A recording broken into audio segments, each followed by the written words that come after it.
Muchas gracias. Que yo ya estoy Julio, muchas gracias. Vamos a intercambiar con otros que presentamos en Madrid y te vamos a invitar.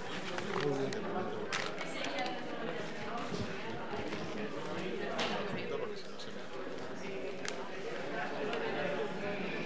sorprende hoyos. No se me olvidan los nombres de la gente. Claro, claro. Dirigido por Joaquín Arango, entonces. ¿Se oye? Sí.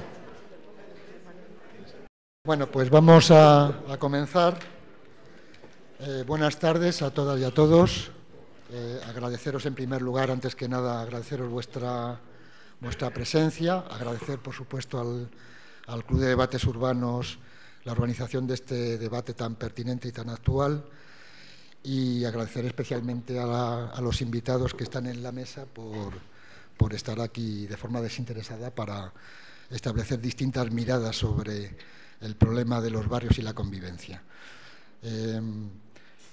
Antes de presentar a la mesa, bueno, pues creo que me toca de alguna forma introducir el tema.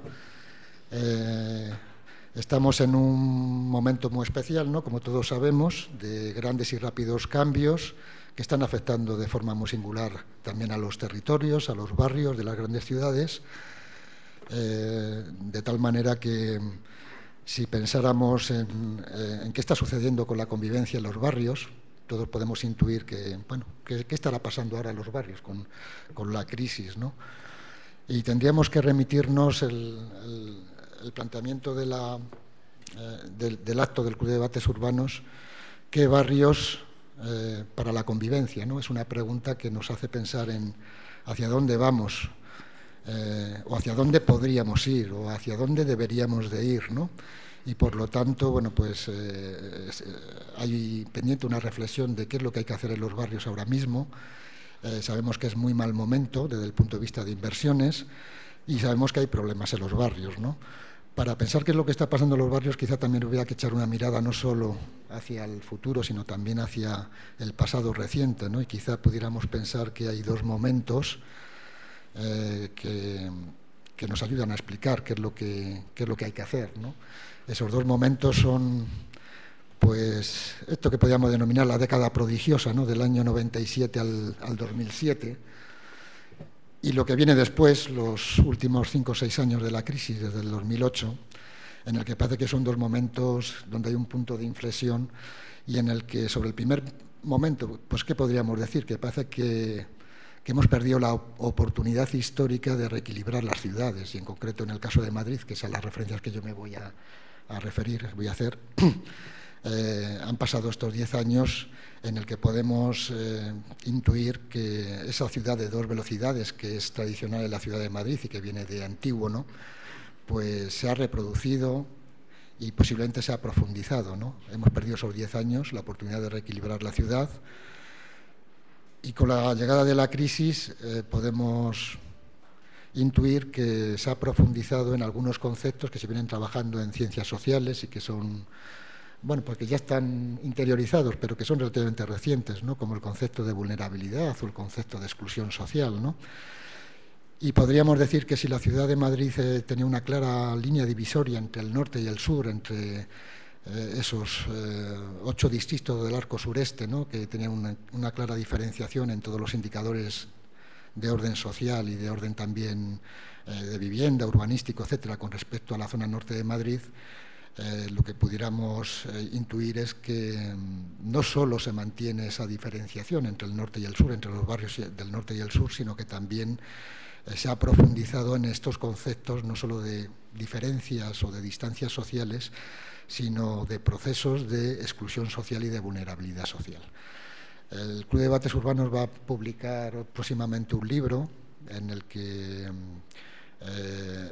yo he participado con otros compañeros y hemos intentado aplicar un esquema, el esquema de Robert Castell, sociólogo de prestigio recientemente desaparecido. También este artículo quería ser un homenaje a él. Intentábamos hacer algo que era aplicar su propuesta de sus 4 zonas, la zona que él denomina de desafiliación o de exclusión, la zona de integración, la zona de vulnerabilidad y la zona de asistencia, intentar aplicar estos conceptos que son que no son exactamente los clásicos a la hora de medir la estructura social, pero que nos ayudan a entender los procesos. Y intentando aplicar ese esquema de Robert Castell a la ciudad de Madrid, lo que vemos es que efectivamente se reproduce esa dualidad, esas dos ciudades de dos velocidades, pero además con el agravante de que los procesos de exclusión social y de vulnerabilidad se están profundizando, de tal forma que la fotografía del año 86, de hace 25 años, y del año 2012, pues es una fotografía bastante equivalente en términos de diferenciaciones sociales, pero hay algunos pequeños cambios, pero podemos ver cómo el arco sureste de la ciudad de Madrid es donde se encuentra la mayoría de barrios que están sufriendo procesos de exclusión social, a los que se une el distrito centro, buena parte de los barrios del distrito centro, buena parte de los barrios de Tetuán y algún barrio suelto de la zona del norte, del noreste, pero fundamentalmente se mantiene la misma lógica, la misma tónica, la misma dinámica de la ciudad de Madrid de hace 25 años, de tal forma que los procesos de exclusión social están ahí en los barrios, en esos 128 barrios de Madrid y en los 40 barrios del arco sureste, más los 4 barrios del distrito centro y 3 de Tetuán, donde se está concentrando todo esto que podríamos considerar como exclusión social, ¿no? Que en definitiva viene a indicar cómo distintos colectivos quedan fuera del sistema, ¿no? Del sistema de mercado de trabajo, del sistema sanitario, del sistema residencial. Y rompe un poco la lógica antigua, ¿no? De estar abajo o arriba a la escala social.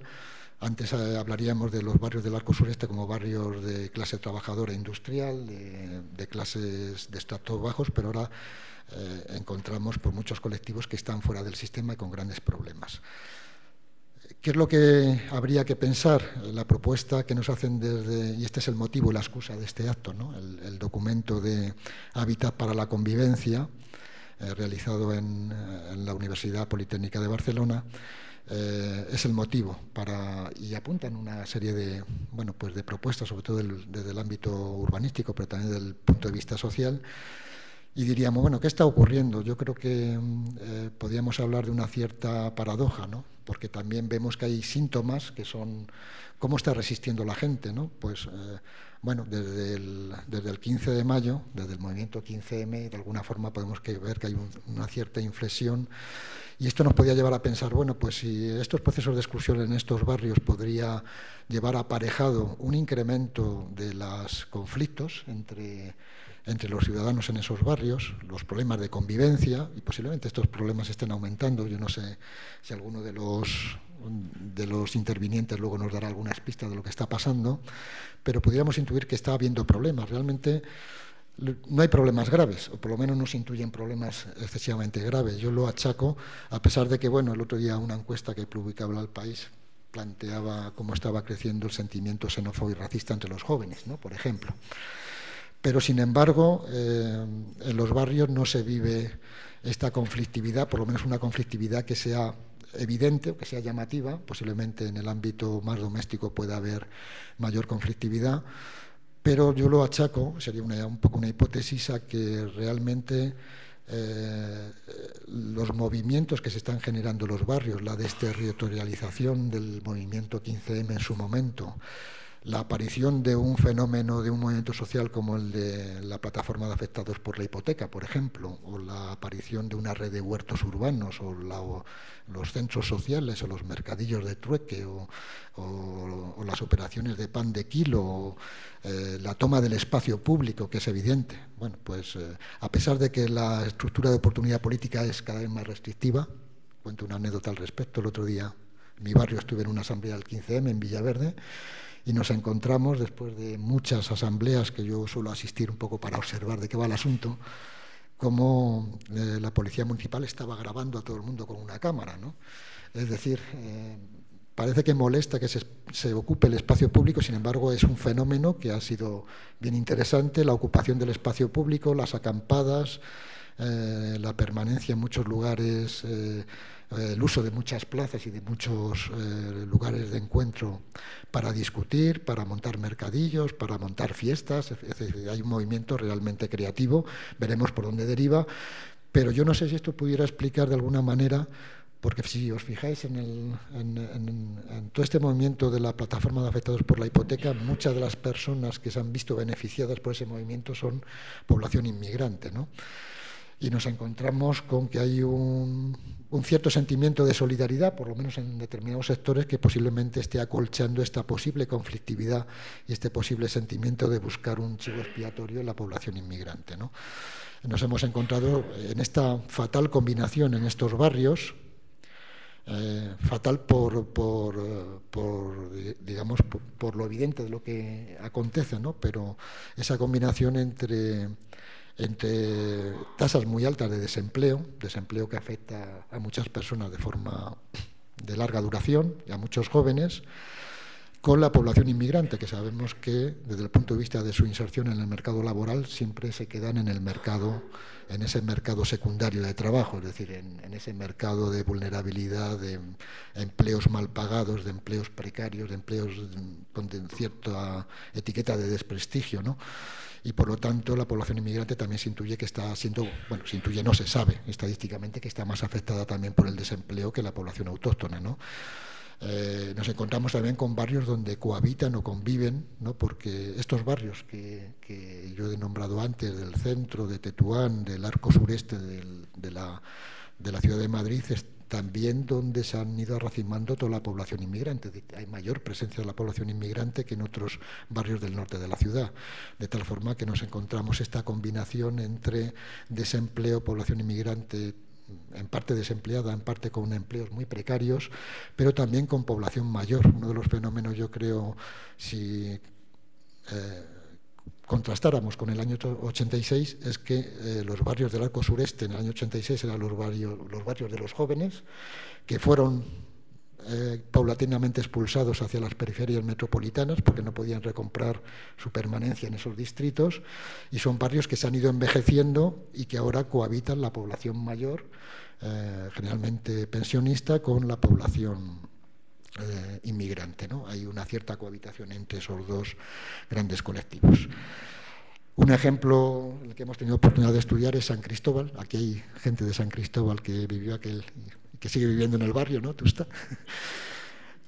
Un barrio que es el barrio de Madrid, posiblemente con mayor población, no, posiblemente no, el barrio con mayor población inmigrante. Ahora no sé cómo andará, pero a mediados de la década, en el 2005, llegó a tener hasta un 46% de la población inmigrante, superaba con mucho al barrio que se ponía como ejemplo tradicional, que era Lavapiés, y ahora estará rondando el 40%, porque se ha ido bastante gente, me figuro.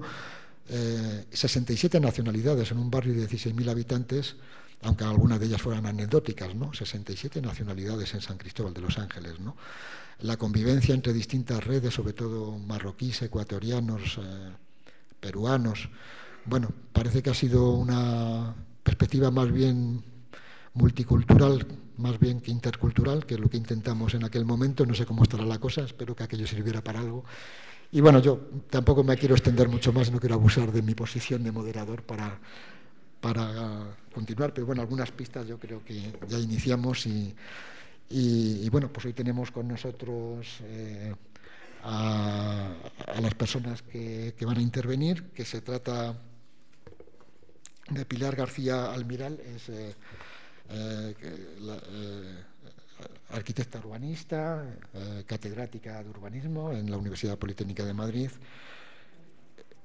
y una de las autoras, de Barcelona, perdón, estoy yo con Madrid, una de las autoras de este informe, que es motivo de este acto del Club de Debates Urbanos, junto a Blanca Gutiérrez Valdivia, que creo que está presente también en primera fila, y de Adriana Chocaleto, que no ha venido, que no ha podido venir. Junto a Pilar, bueno, pues tenemos a Carlos Jiménez, que es catedrático de Antropología de la Universidad Autónoma de Madrid. Tenemos también a Carolina García Madruga, que es becaria.